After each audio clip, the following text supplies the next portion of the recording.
¿Qué tal? Pues bienvenidas y bienvenidos a una emisión más de La Izquierda a Debate.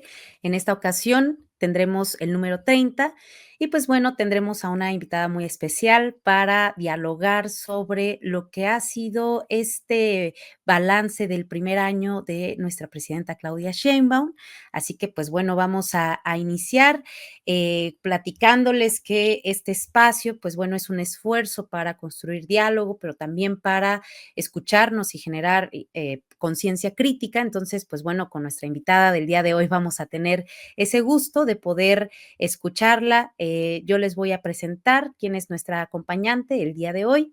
Es la doctora Beatriz Minguer, que es doctora en Economía por la Facultad de Economía de la UNAM, maestra en Estudios Urbanos y Ambientales del Colegio de México y licenciada en Economía por la UAM.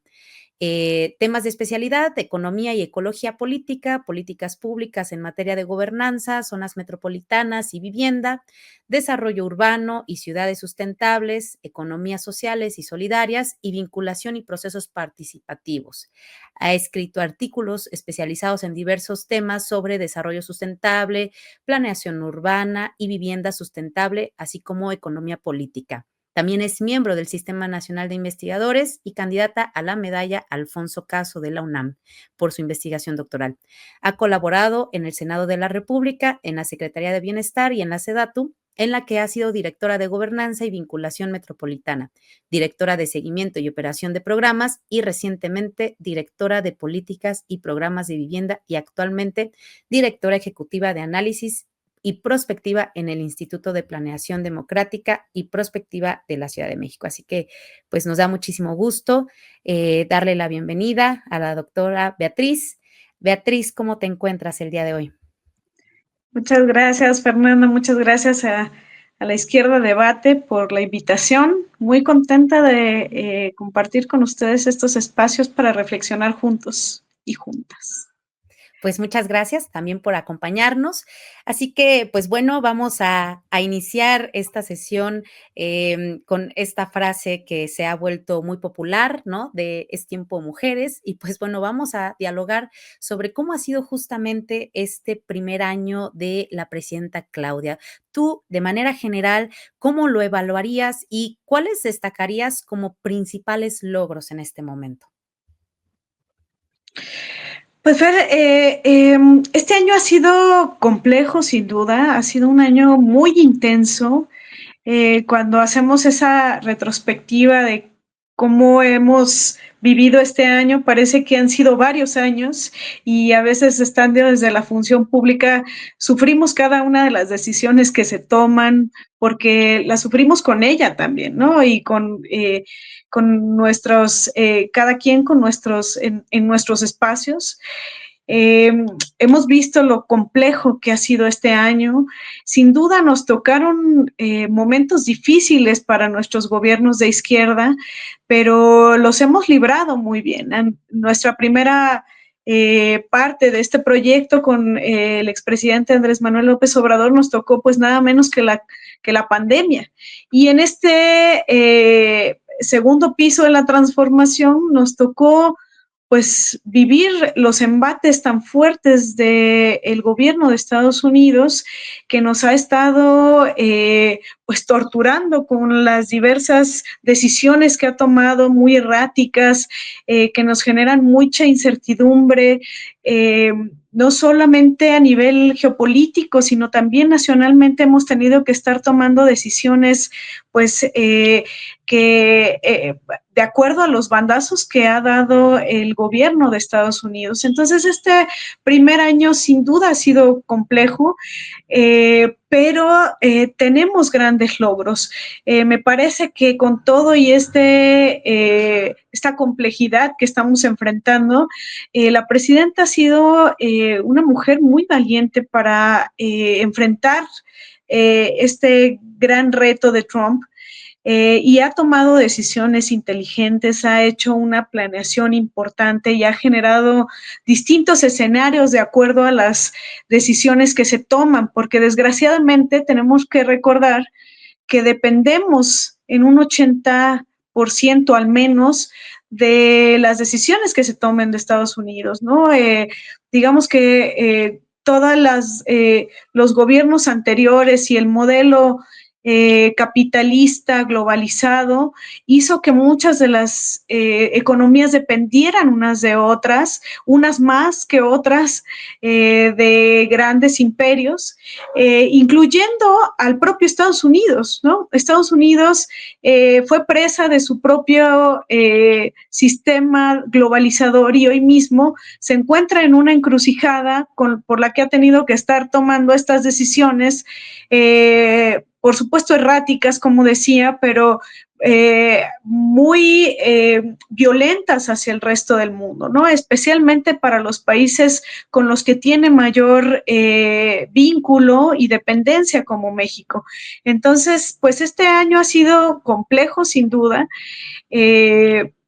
pero digamos que no podemos negar ni olvidar que sí es una continuidad de nuestro primer piso de la transformación. Esta segunda parte es realmente una continuidad con su propio sello, un sello en donde ha generado una estrategia de planificación nacional importante, una consolidación o una necesidad de la consolidación de la soberanía económica, un establecimiento de la importancia de la innovación tecnológica y científica y la profundización de un Estado social de derechos, que es lo que, digamos, es lo que hemos estado siendo testigos en este primer año.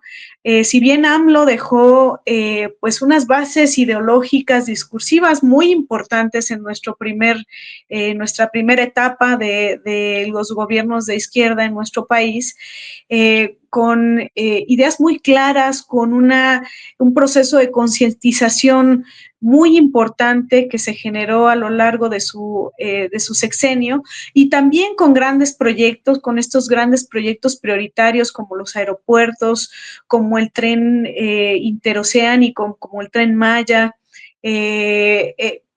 Fueron sus grandes legados, digamos. La presidenta tiene ahora un sentido más material, digamos, de aterrizar todo lo que en la primera parte de la transformación se empezó a generar, y hoy mismo se tienen que empezar a materializar esos, digamos, todos esos proyectos que se tenían y que hoy tienen que consolidarse y empezar a aterrizar nuevos proyectos. Entonces, de estos 100 compromisos que Claudia enunció desde su llegada al gobierno, nos habla de que han sido al menos cumplidos en este año 26 de ellos, y el resto están de manera parcial yéndose en proceso, digamos, de avance. Entonces, es importante entender que pues es un proceso complejo, pero hay grandes avances que sí tenemos que empezar a identificar y que serían muy importantes que pudiéramos estar consolidando cada vez más, como la elección por voto directo aparte del Poder Judicial, que eso es importantísimo, fue una de los grandes logros que en este primer año tenemos. También la obligación de seguridad social a los trabajadores de aplicaciones que recientemente se anunciaron, ¿no? Con este proceso de uberización de las economías, era importante establecer derechos básicos para los trabajadores de plataformas, la no reelección en puestos de elección popular, que será ejercida a partir del 2030, la construcción de vivienda, que eso es muy importante también, ¿no? Que pasó de un primer objetivo de 1 millón de viviendas, ahora lo anuncia a 1.800.000 viviendas. Entonces, es muy importante esa política y es un reto importantísimo. También en términos de medioambientales, pues el saneamiento a algunos de los ríos más importantes y más contaminados, pero que son muy necesarios, como el río Toyac, por ejemplo, y algunas otras elementos para consolidar los derechos a los trabajadores, como el salario, ¿no? El incremento al salarial, que ha sido muy, muy importante. Entonces, digamos que para concluir esta primera intervención, para que nos retroalimentemos, podríamos decir que este discurso con el que ha mantenido la presidenta, pues se puede sintetizar en que pues consolida la justicia social, la necesidad de una estabilidad económica y la soberanía nacional. Hablando de este último punto que mencionas, Beatriz, la soberanía nacional, pues es algo que hemos impulsado con el proyecto de transformación desde hace muchísimo tiempo. Siempre hablamos de la soberanía alimentaria, la soberanía energética y actualmente la soberanía tecnológica. Y eso me lleva a comentar y a preguntarte, porque bien dijiste, este primer año pues fue un año muy complejo, de muchas turbulencias y una de ellas pues que invariablemente está vinculada a nuestros vecinos del norte, que es de nuestros principales socios comerciales, Estados Unidos. Y a mí me gustaría preguntarte con respecto a esto que dijiste, ¿tú cómo consideras que podríamos ir digamos que quitando un poco la dependencia, disminuyendo la dependencia económica que tenemos con nuestros vecinos del norte y particularmente con Estados Unidos? ¿Qué dirías tú? Mira, pues es un tema muy importante y es un tema crucial y complejo, sin duda, pero digamos que en esta primera parte que llevamos de el segundo piso de la cuarta transformación, se han generado importantes avances en materia económica. Esto es muy importante. A mí me parece que uno de los elementos fundamentales para avanzar en la soberanía es tener soberanía económica. Muchas de las revoluciones que se han generado en antaño en muchos de los países, o en la mayor parte de los países, han devenido en cambios sociales y políticos, pero no hemos cambiado la base económica. Entonces, me parece que es fundamental cambiar la base económica y para ello tenemos que empezar a transitar hacia un nuevo modelo económico. En este sentido, lo primero que tenemos que hacer es sí ir caminando hacia una nueva economía, entendiendo no una economía para el mercado, no una economía para los grandes capitales, sino una economía orientada a la vida, una economía que se genere con la idea de que las personas deben estar al centro de esa economía y que la vida debe ser fundamental en esta nueva economía, con una economía ética, con una economía moral. En este sentido, en este primer año, hemos visto pues que hay un crecimiento económico incipiente, como lo hemos estado revisando a lo largo de los sexenios pasados incluso, pero no solamente en nuestro país, sino en todo el mundo. Se identifica una tasa general de ganancia decreciente, constante, y que justamente deriva de un debilitamiento importante de la economía real, ¿no? De la economía que produce, de la economía productiva, que se ha ido supeditando a la economía financiarizada, a esa economía especulativa.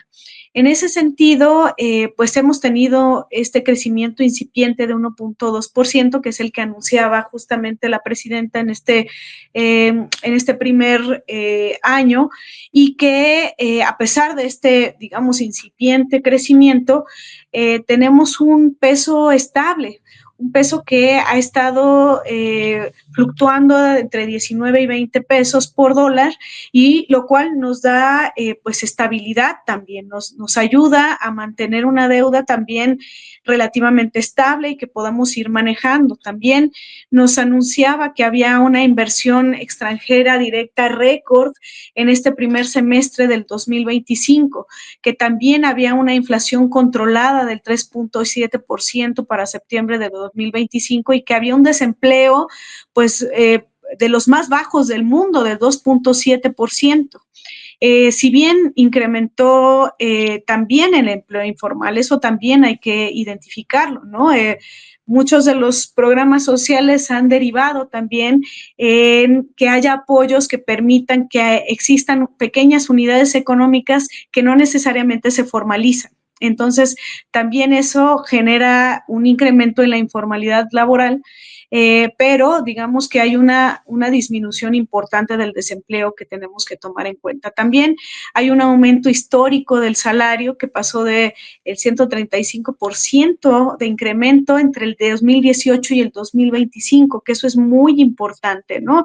Aún nos falta muchísimo porque para llegar incluso al nivel de poder adquisitivo que teníamos en el 76, todavía, de 1976, todavía nos falta un tramo de ese salario mínimo. Entonces, aún queda mucho por hacer, pero digamos que hemos avanzado también.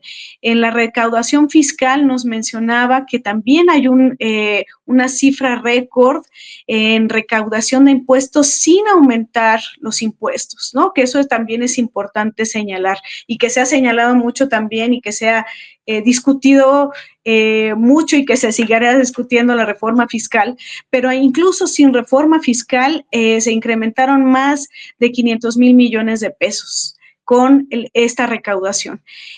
También pues nos hablaba del Plan México con un fortalecimiento productivo de los 23 polos de desarrollo para el bienestar y que nos está hablando del diseño de semiconductores, del vehículo eléctrico nacional o línea, de la marca hecho en México, ¿no?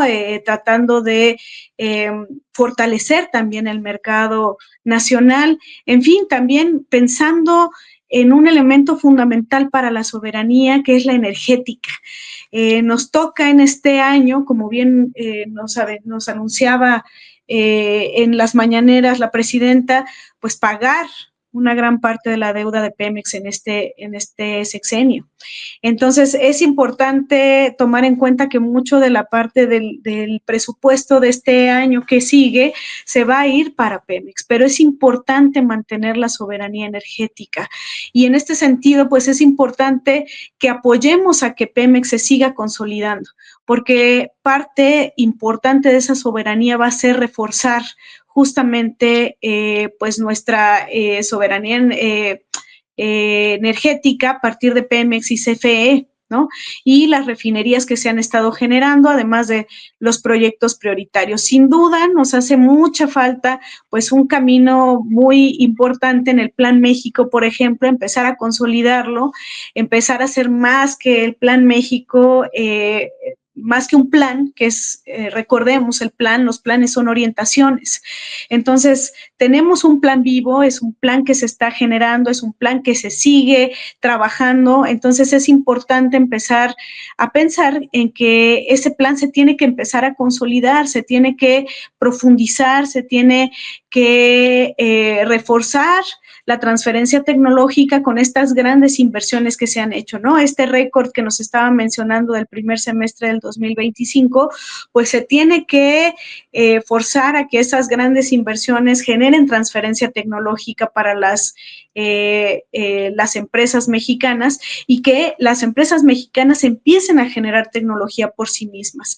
Entonces es importantísimo también que empecemos a pensar en una diversificación comercial para poder ser soberanos, porque el habernos supeditado tanto tiempo a un solo país, a que nuestra dependencia fuera más del 80% a Estados Unidos, pues nos tiene en este momento en un problema importantísimo que nos sujeta incluso a toma de decisiones soberanas, pues a pensar mucho más las decisiones que se toman con base en lo que necesita Estados Unidos, en lo que quiere Estados Unidos.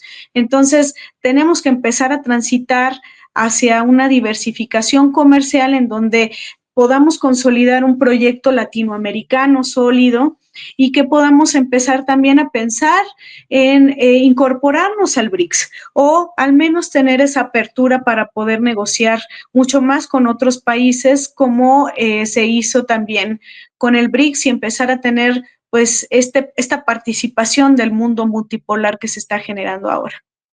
Pues, ahora sí que, Beatriz, muchas, preguntas salen a partir de esto último que comentas. Bueno, has mencionado bastantes cosas.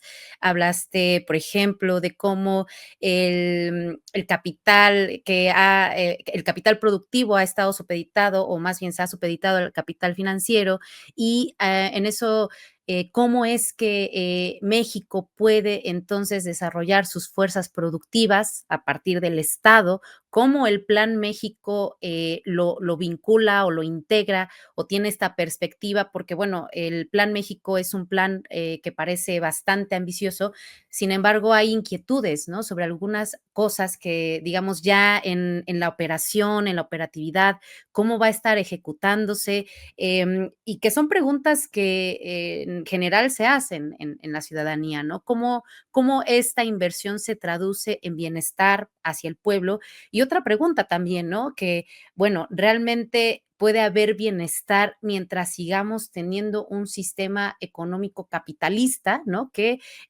pues el sistema capitalista no se caracteriza por buscar el bienestar general de las mayorías. Entonces, ¿cómo la 4T integra o busca superar estas contradicciones? Es decir, estamos hablando de que el proyecto de la 4T busca superar al neoliberalismo, pero esa superación en cómo se caracterizaría, cómo se queda, cómo la trasladamos a las acciones concretas del Estado y también pensar, ¿no? Si eso es posible en estos momentos, como lo que mencionabas, de quizás un proyecto de integración hacia los BRICS o un proyecto de desarrollo latinoamericano o inclusive también un proyecto de desarrollo y de vinculación con China, que quizás eso por el momento sea lo más problemático, pero ¿cómo verías tú que estas contradicciones se puedan superar y si es factible que en este momento lo podamos hacer con, ahora sí que con todas las características que hay en el entorno y en el concierto internacional? Sí, qué pregunta. Siempre es riesgoso incluso pensar en eso y decirlo de manera certera, pero digamos que se pueden empezar a generar ciertos tránsitos. Yo creo que estamos en un momento eh, no de cambio coyuntural, ¿no? En la dialéctica se habla de cambios cuantitativos y cambios cualitativos. Pienso que este momento histórico que estamos viviendo en el mundo es un cúmulo de cambios cuantitativos que están llegando al punto de un salto cualitativo, ¿no? Entonces, pienso que en este momento estamos justamente en esa coyuntura que dará un cambio o que puede dar ese cambio estructural que necesitamos.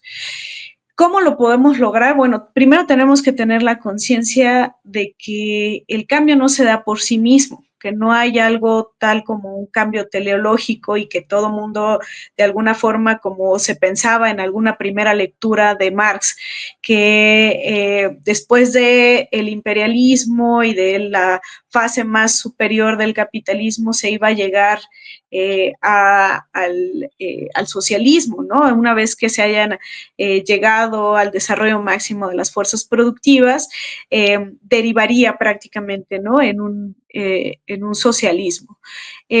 Bueno, eso me parece que lo tenemos que ir construyendo juntos, tenemos que ir caminando y empujando con una conciencia profunda, ética, crítica, hacia donde queremos que navegar, ¿no? Hacia donde queremos ir. Como les mencionaba en un principio, pues tal vez pensamos a veces que los planes tienen que ir muy estructurados y que tienen que ir paso a paso y es una receta de cocina, pero el plan es una orientación en realidad, ¿no? Y es una orientación del camino y es un poco como mencionaba Fernán Brodel cuando hablaban de las investigaciones y Fernán Brodel decía, bueno, la investigación es como un barquito de papel en un río, ¿no? Inicia aquí, pero no sabes a dónde va a terminar, ¿no?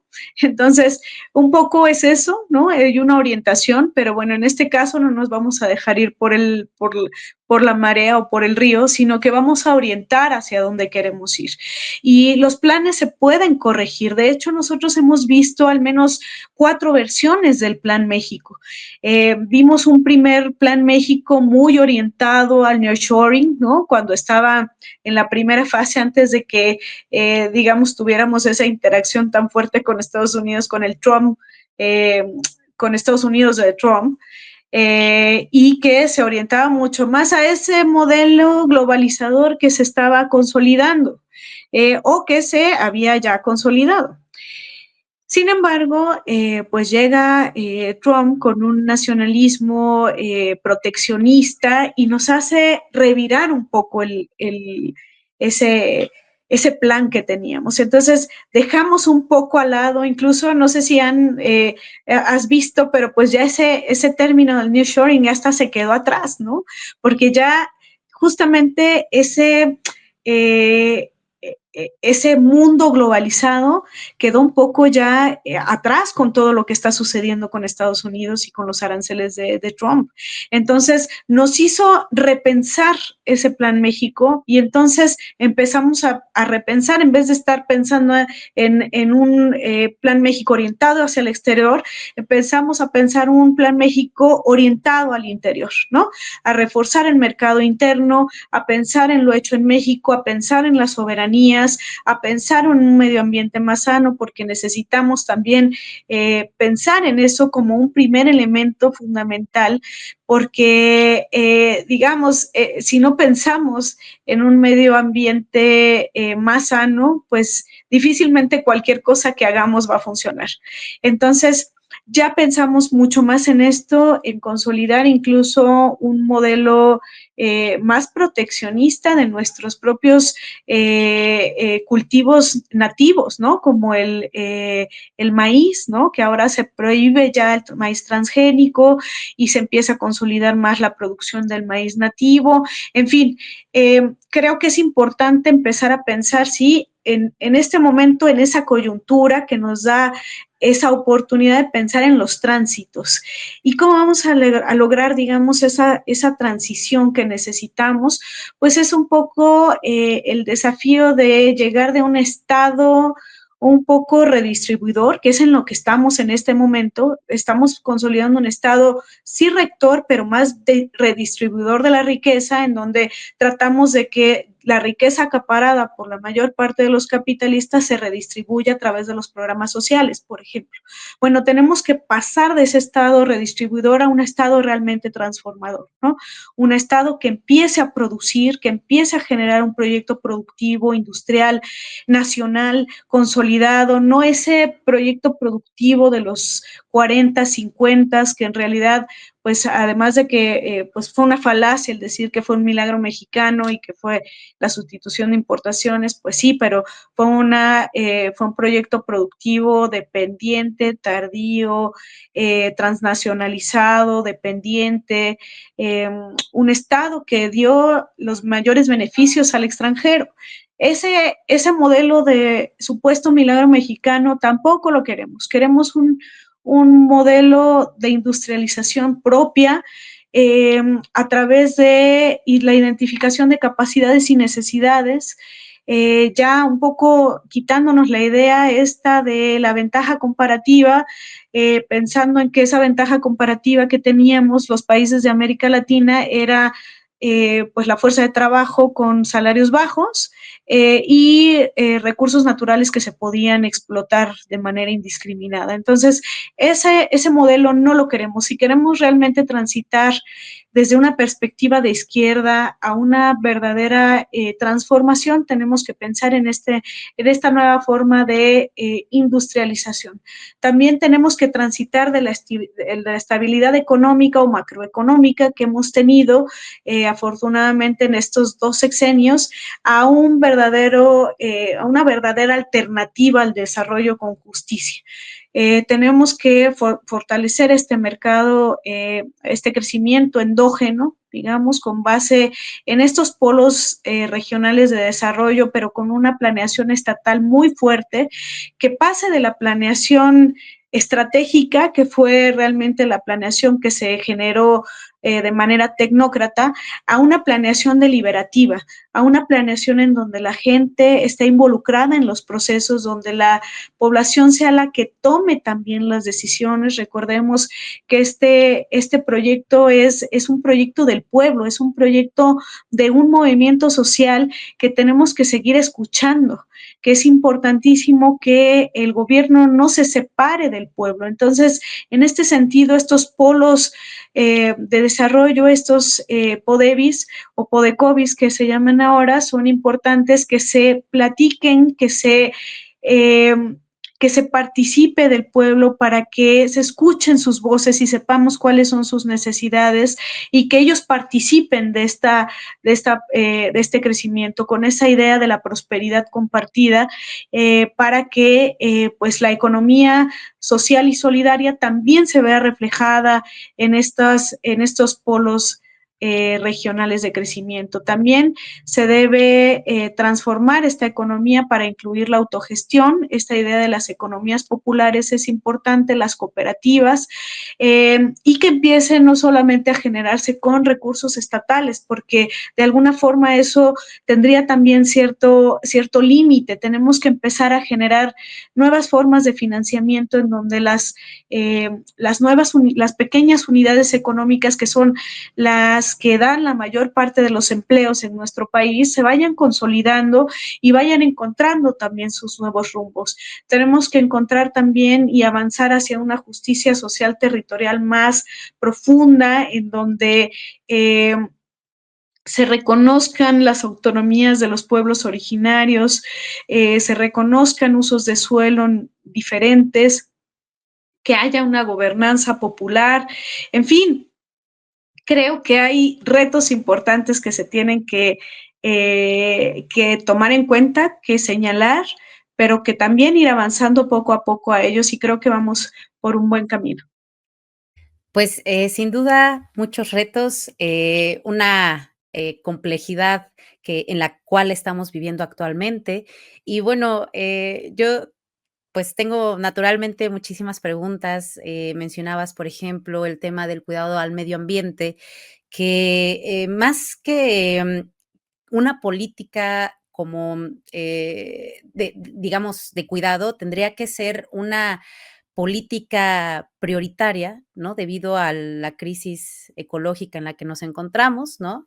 Dentro de esta crisis, o de esta policrisis, de esta crisis civilizatoria, que tiene muchas aristas esta crisis y que, bueno, una de ellas, pues, es la que estamos viendo actualmente en el mundo sobre los conflictos internacionales, que eso invariablemente repercute en México y que justamente este año que hemos estado viviendo, pues, cada semana ha sido como un capítulo de muchísimas cosas que se han ido desarrollando y como bien mencionabas, pues, lógicamente los planes que se hacen tienen que irse modificando porque, pues, los planes no son, una camisa de fuerza en la que, pues, te tienes que ya quedar ahí, sino que te tienes que ir adaptando a las nuevas circunstancias.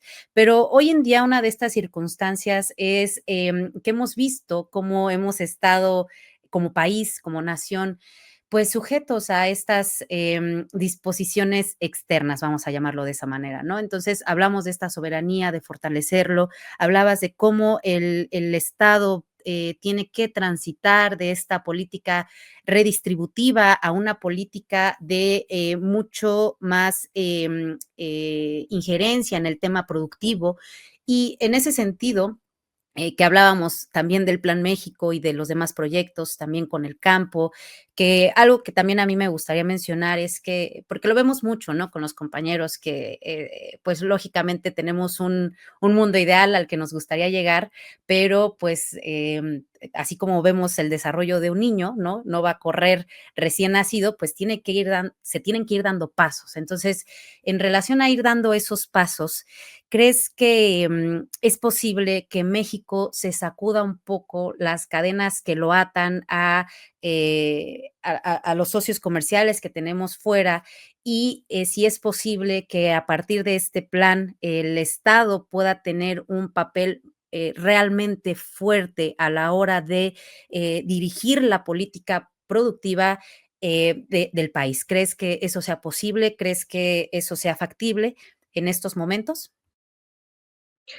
Yo creo que sí, y es importante pensar que tiene que ser factible, ¿no?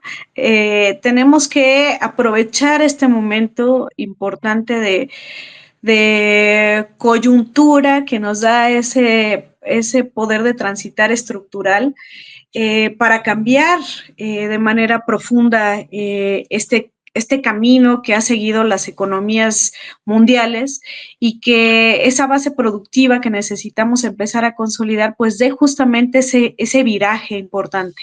Mencionabas pues estos elementos de el cambio climático, que no es cualquier cosa, que no es, digamos, algo coyuntural, que no es algo que se deba minimizar como lo hace la derecha a nivel internacional, ¿no? En donde pues no se niega todo, no existe nada de esto, es mentira, y entonces podemos seguir explotando los recursos naturales a diestra y siniestra. Acá es importante tomar en cuenta que también han sido importantes los logros que se han generado, aunque debo decir que creo que es una materia todavía muy pendiente, ¿no? Esta crisis civilizatoria que bien mencionas, ¿no? Que no es una mera crisis ni económica ni política, sino una crisis realmente profunda que está marcando esta crisis polifacética, ¿no? Que podemos hablar como una crisis civilizatoria, y uno de los puntos fundamentales es la crisis ambiental que estamos viviendo, ¿no? Es uno de esos elementos fundamentales que estamos percibiendo como parte fundamental de esta crisis civilizatoria, y que si bien nos mencionaba la presidenta en este discurso de su primer año, que ha logrado la recuperación de 4,000 millones de metros cúbicos de agua mediante la desprivatización de concesiones, ¿no? Que era un elemento muy importante que mencionaba, y que también, pues, que se había enviado esta ley de aguas nacionales para garantizar que el agua sea un derecho y no una mercancía, como muchas de los derechos básicos universales que han sido sujetos a la mercantilización durante el periodo neoliberal especialmente.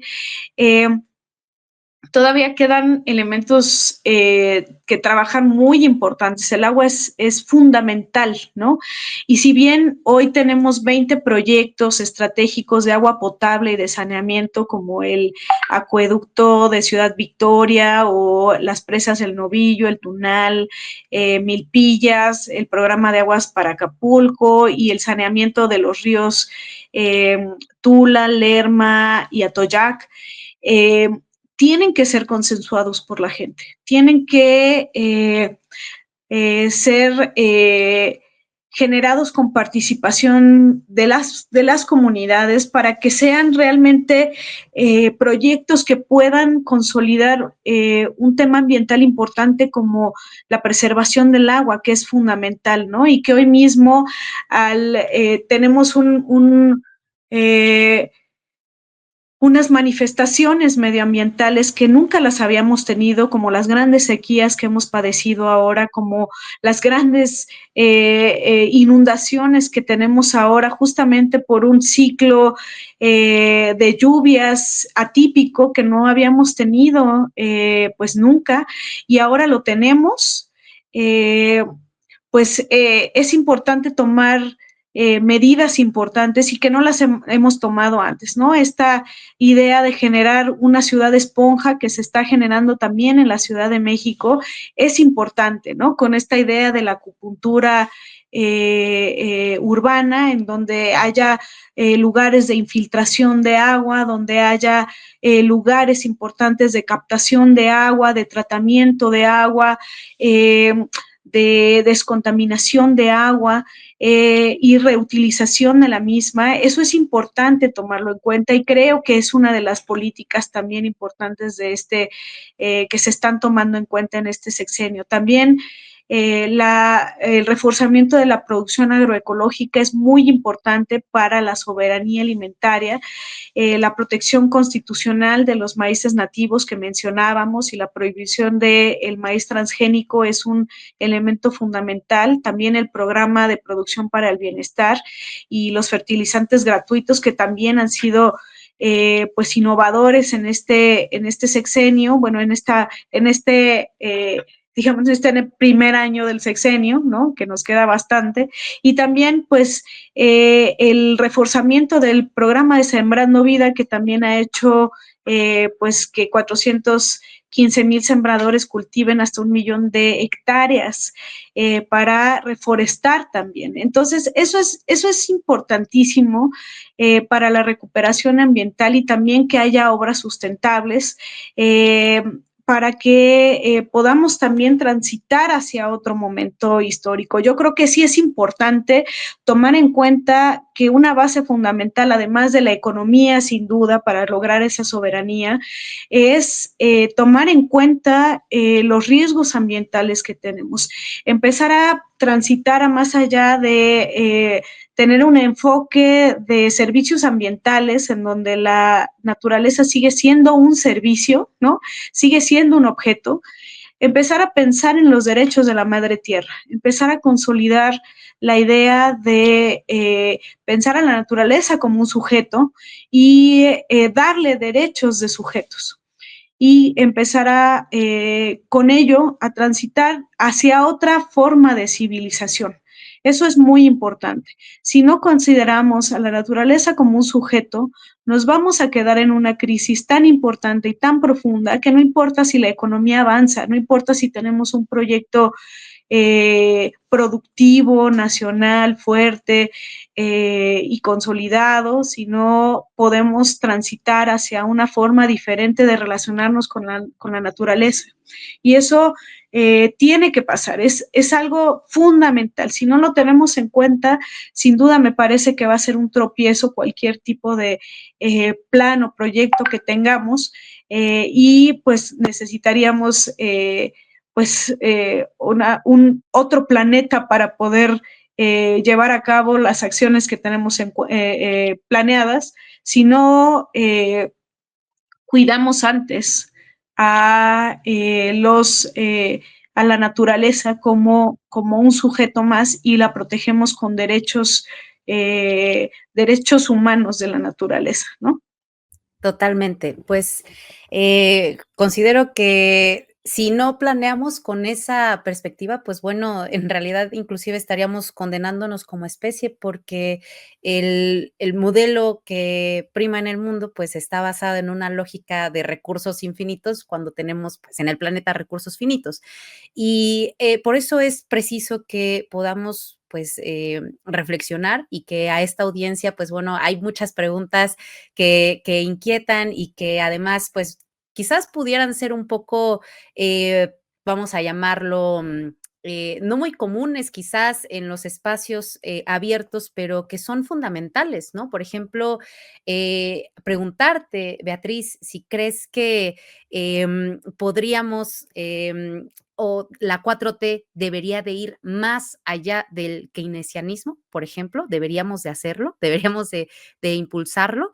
Y la otra pregunta la voy a dejar para después, porque ya nos estamos acercando a la recta final, pero, sí nos gustaría, que nos pudieras contestar esta pregunta, si en esta visión del mundo en la que sí o sí necesitamos cambiar y modificar la manera en la que nos organizamos, que la 4T busca justamente hacer una nueva organización, pero, ¿crees que podamos ir más allá del keynesianismo?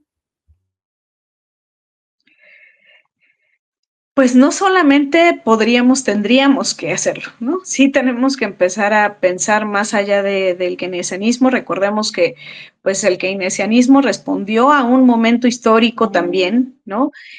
A una crisis importante que también se generó justamente por especulación, ¿no? Las grandes crisis se han generado por especulación, por una hiperfinanciarización de las economías y que justamente a partir del keynesianismo se generaron ciertos candados hacia estos mercados especulativos más pronunciados y entonces, pues si bien en ese momento respondía a un momento, sí fue siempre una política paliativa, ¿no? Nunca fue una política profunda que pensara en erradicar las grandes contradicciones del capitalismo, ¿no? Y entre ellas justamente pues estas contradicciones fundamentales del capital, que es socavar las dos fuentes de riqueza que tiene no solamente el capitalismo, sino el mundo, el ser humano y la naturaleza. Entonces, la dominación y la explotación, tanto del humano como de la naturaleza, han sido la constante y la necesidad constante del capitalismo. Entonces, si no nos cuestionamos profundamente sobre cuáles son esas contradicciones del capital, y seguimos pensando en políticas paliativas como las que se generaron desde con políticas keynesianas, ¿no? Pues no vamos a cambiar nada. En realidad vamos a hacer un alargamiento del capital. Eso no lo queremos. O sea, lo que estamos generando con esto, lo que se genera con todas estas políticas macroeconómicas, políticas cíclicas, anticíclicas, con estas políticas, incluso debo decir, de los programas sociales, si no tienen un sentido de largo plazo y de profundidad, pueden ser solamente paliativas. Entonces, ese, digamos, esos elementos paliativos lo que pueden hacer es simplemente alargar la vida del capitalismo, es decir, darle digamos, una válvula de escape, como lo que sucedió con toda la crítica del desarrollo sustentable, ¿no? El desarrollo sustentable surge con una crítica que parece ser muy profunda, pero en realidad es una forma de alargar el capital, de hacer supuestamente un capital verde, un capital responsable, que le dé cauce a cierta forma de regeneración de la naturaleza para que le sirva al capital también, ¿no? No es una forma de eliminar el daño, sino es una forma, como lo decía el propio desarrollo sustentable, y lo sigue diciendo porque seguimos teniendo ese tipo de políticas de mitigación y de adaptación al daño ambiental. No hay una eliminación del daño, jamás se piensa en la eliminación del daño, se piensa en la adaptación y en la mitigación. Entonces, igualmente como en la mitigación se piensa en términos ambientales, estamos mitigando los daños del capitalismo. Si no pensamos en erradicar esas contradicciones e ir más allá para pensar en un nuevo modelo económico, político y social, lo único que vamos a estar haciendo es un poco alargar la vida del capital hasta que lleguemos a la eliminación de la humanidad misma, ¿no? Porque estamos llegando a esos extremos, ¿no? Estamos cada vez con más temperaturas, ¿no? 2 grados de temperatura que hemos avanzado en los últimos años, eso ya es alarmante. En los siguientes años, si seguimos con esa misma dinámica, pues simplemente vamos a empezar a extinguirnos, ya no tenemos agua. Imagínense, ¿no? La guerra por el agua ahora, ¿no? Ese va a ser, digamos, las nuevas guerras van a ser por el agua. Entonces, sí tenemos una urgencia ambiental, sí la tenemos, eso es fundamental pensarlo. Al mismo tiempo tenemos que ir creando un nuevo sistema productivo que permita que haya nuevas posibilidades de generar energías realmente alternativas, energías sustentables, que hoy mismo pues parecen ser una falacia porque no tenemos la posibilidad de que alguna de las energías renovables le den la capacidad que necesita el capital para seguir funcionando. Simplemente nuestros dispositivos, los que estamos utilizando en este momento, necesitan una cantidad de energía que la energía solar, eólica, maremotriz o de biomasa genera, no puede generarla. Entonces, solamente la energía fósil y la energía nuclear pueden generar la cantidad de energía que necesita el capitalismo. Solamente cambiando el sistema productivo, cambiando la base productiva, la forma como reproducimos nuestras condiciones materiales de vida, podemos también aspirar a una forma de vida diferente, ¿no? Entonces, sin duda, la necesidad de trascender cualquier tipo de teorías que hemos generado económicas, incluyendo, por supuesto, al keynesianismo, es indispensable hoy. Tenemos que pensar en nuevas formas de teóricas, prácticas, para poder generar una nueva economía orientada a la vida, como lo decía, ¿no? Una nueva economía que tenga ese sentido fundamental del derecho humano a la existencia y no pensando en el mercado por sobre cualquier otro derecho. Entonces es importante que tengamos en cuenta que lo nuevo está por llegar, que lo nuevo está por venir, que tenemos que hacer un trabajo teórico y práctico fundamental desde las academias, desde las universidades, que no podemos quedarnos con las teorías que ya tenemos, con los modelos económicos, econométricos, tecnocráticos que se han generado para poder ir paliando las adversidades del capitalismo, sino que realmente tenemos que empezar a pensar en lo nuevo, ¿no? Eso nuevo está por nacer y lo tenemos que empezar a generar desde nuestras universidades y también, sin duda, con un intercambio de saberes con las comunidades, porque ellos tienen una clave importantísima para la transformación profunda del sistema económico, político y social al que tenemos que arribar. Pues Beatriz, ahora sí que todo lo que nos has compartido pues ha sido excelente. Yo siento que apenas estamos calentando en esta plática, pero ya estamos llegando a la parte final y quizás posteriormente pudiéramos tener una continuidad en esta conversación, porque a mí me parece que has tocado puntos importantísimos, aspectos muy relevantes para este momento, que podría mencionar solo algunos como estamos viviendo una etapa única en la historia de la humanidad y claro que tenemos bases teóricas, pero tú misma lo mencionaste, tenemos que construir también nuevos modelos de teoría y también económicos. Y a mí me parece que, bueno, antes de ir con esta última pregunta, que justamente buscamos poner en el centro la vida y la vida sí humana, pero la vida en general, porque la vida humana está vinculada con su entorno y si su entorno no está sano, pues tampoco la vida humana lo está. Pero el buscamos esta vida no solamente el existir, sino que tengamos condiciones dignas, que todas y todos los seres humanos puedan tener una vida digna, independientemente de sus capacidades. Y bueno, hablando de estos nuevos modelos que tendríamos que estar reflexionando, que tendríamos que estar analizando, proponiendo, debatiendo desde la academia, pero también desde la calle, hay un país que representa un modelo distinto a lo que hemos conocido, ¿no? Y pues con esto último, pues quizás sea para cerrar, que insisto, quizás no veamos todo, pero al menos una, ahora sí que una probadita. China. China, lo que representa para el mundo, no solamente para China, ellos hablan de que están en la construcción, ¿no? Están en este tránsito hacia un nuevo modelo que, pues bueno, es el socialismo, ¿no? Y que ellos se autodenominan como socialismo con características chinas.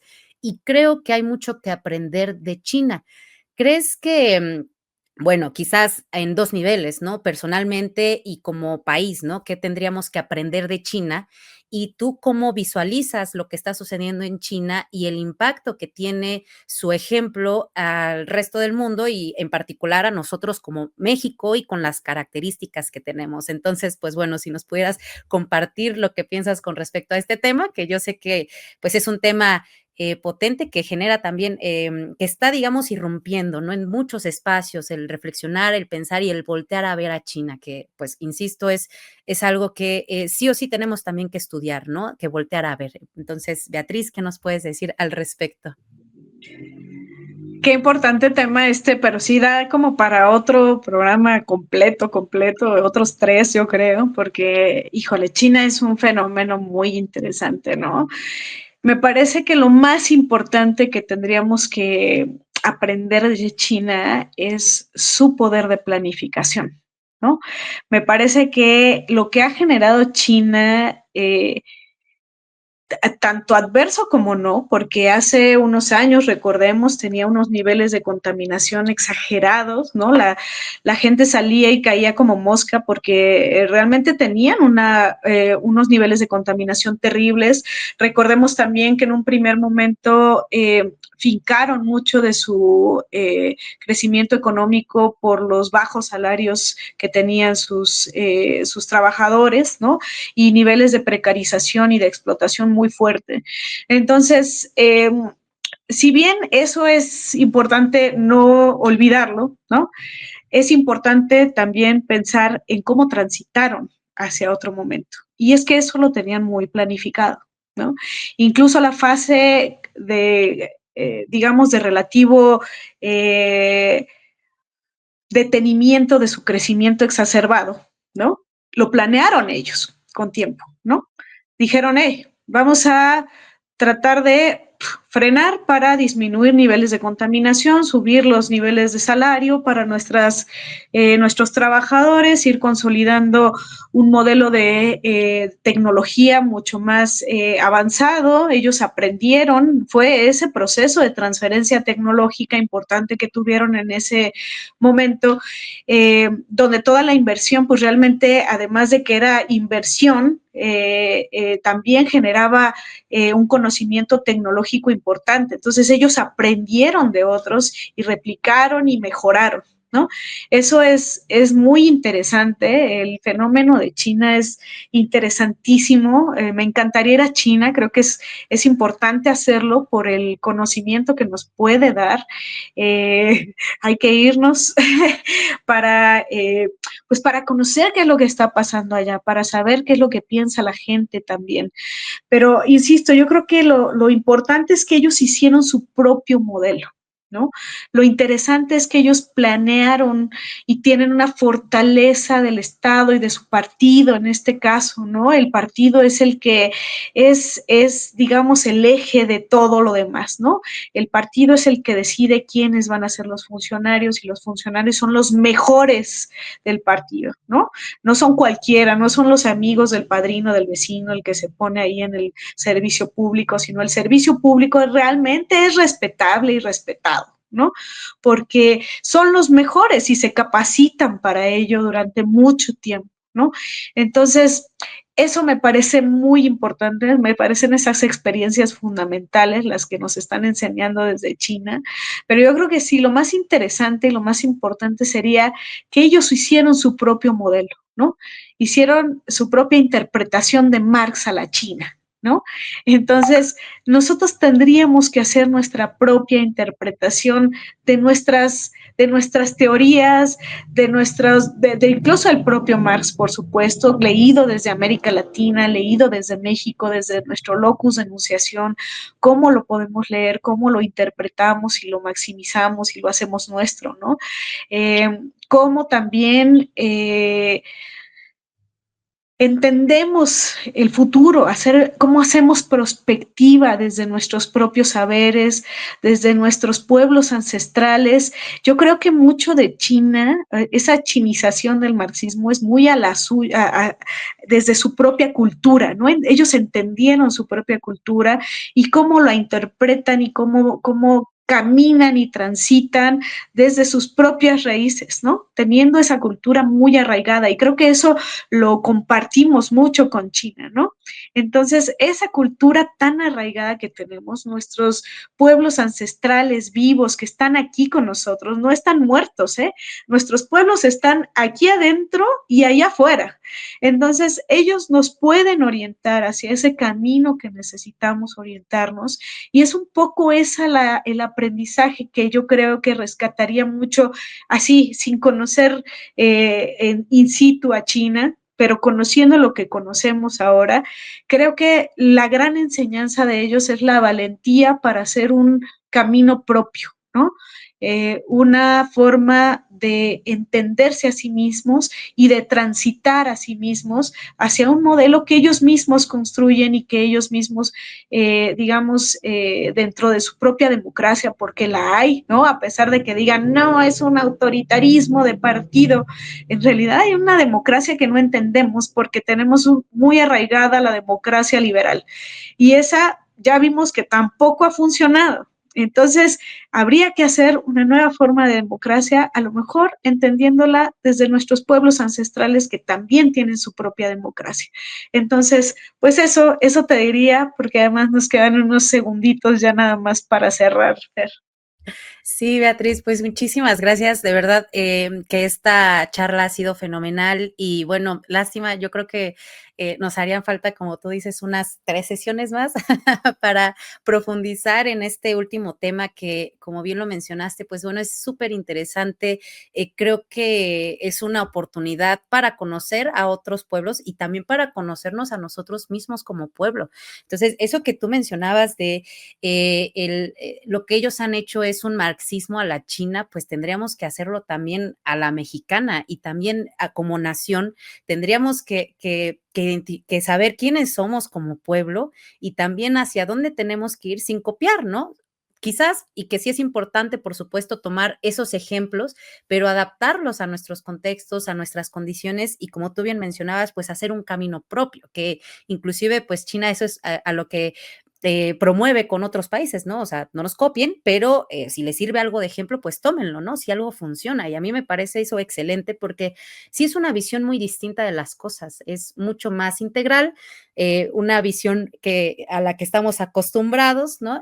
Mucho más maniquea, reduccionista, simplista. Entonces, creo que es momento de que como pueblo, como nación, como proyecto político de la 4T, pues podamos profundizar en estas reflexiones que son cruciales para saber qué rumbo y qué destino vamos a tomar, ¿no? Entonces, pues Beatriz, hay que organizar esa visita a China ya próximamente, hay que hacerlo, seguramente hay muchos compañeros y compañeras que nos puedan estar escuchando que estén interesados, entonces creo que es algo muy importante que tendremos que hacer ese tipo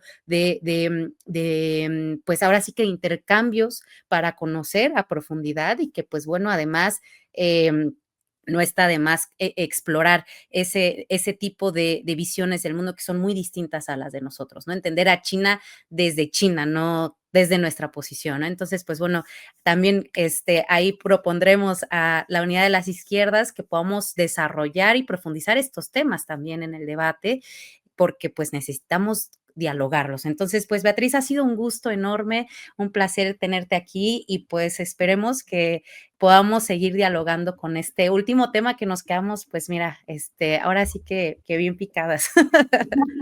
Así es, Fer. Pues muchas gracias a la Unidad de las Izquierdas, a la Izquierda Debate. Muchas gracias a ti, Fer, y nos vemos a la próxima. Que estén muy bien y ya organizaremos nuestros próximos debates. Gracias, Fer. Gracias a ti, hasta luego. Chao.